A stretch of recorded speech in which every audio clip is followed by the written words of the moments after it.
109-cu sualın həllinə baxaq. Deyir ki, kosinus alfa 5'də 3 olarsa, tangens kvadratı 45 dərəcə üstəgəl alfa bölü 2 bölünsün 3 ifadəsinin qiymətini tapın.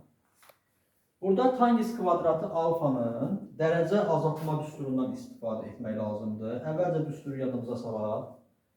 Deməli, tangens kvadratı alfanın dərəcə azaltma düsturu tangens kvadratı alfa bərabər idi 1 minus kosinus 2 alfa 1 plus kosinus 2 alfa.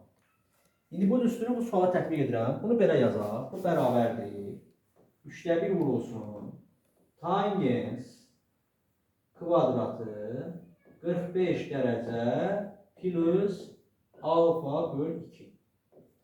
İndi bu da bərabər olacaq. 3'də 1 vur. Sürətdə olacaq. 1 çıxılsın. 1 çıxılsın. Kosinus bu bucağın 2 qatı. Yəni biz bunu 2'ye vuranda 90 dərəcə plus alfa. Eyni şeyi məxrəcə də yazsaq, 1 plus kosinus 90 dərəcə plus alfa. Bu da bərabərdir. 3'də 1 vurulsun. Kosinus 90 dərəcə plus alfa. Bu çevirmə düsturudur. Yəni 90 dərəcə plus alfa ikinci rübəyə düşür. Kosinus 90 dərəcə plus alfa bizə verəcək mənfi sinüs alfa. Onda sürət olacaq 1 plus sinüs alfa. Məxrəc olacaq 1 çıxılsın sinüs alfa. Bərabərdir. Bizə burada 5'də 3, kosinus alfanı 5'də 3 verib. Sinüs alfanı vermir. Ona görə mən kosinus alfa 5'də 3 olanda sinüs alfa 5'də 4 olur. Onda düz bucağın 3 bucaqdan çox rahat bir şəkildə tapmaq olur. Onda bir dənə qısa olaraq burada izah edirəm.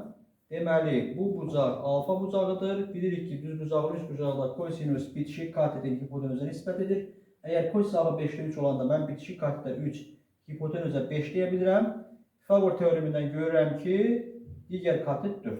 Onda buradan da alınır ki, sinüs alfa bərabər olacaq 5'də 4'ə. Gətirib burada sinüs alfanın yerinə 5'də 4 yazıram. 3'də 1 vurulsun. 1 plus 5'də 4. Məxrəc olacaq 1 çıx 5'də 4. Bu da bərabər olacaq. 3'də 1 vurulsun. 1 üstə 5'də 4 bizə verəcək 5'də 9. Məxrəc verəcək 5'də 1. 5'də 9'u 5'də 1'ə bölsək.